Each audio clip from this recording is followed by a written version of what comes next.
It's funny you should mention that because the original video was about a zombie campaign that my friends and I ran back in 2006.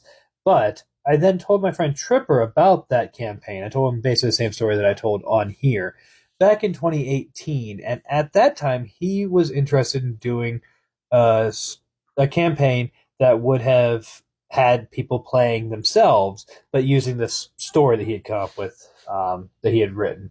And so when I told him that, he was like, "Oh, hey, that's a great idea. We could do that." And he wasn't sure about using the D20 modern system, however. And so I gave him a handful of systems. I pulled out a bunch of different books and I was like, here's the pros and cons of this versus this in order to come up with the system that you're looking for.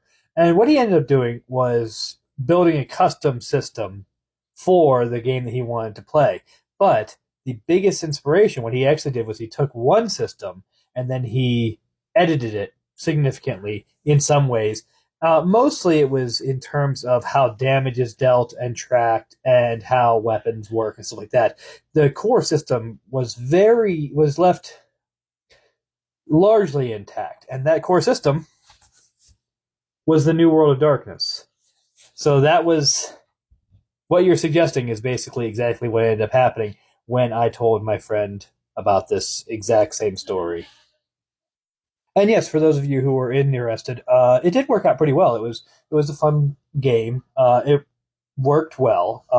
I don't have the details in that system because, like I said, he designed it and ran it, and I played as a character in a handful of sessions. I wasn't even in every session.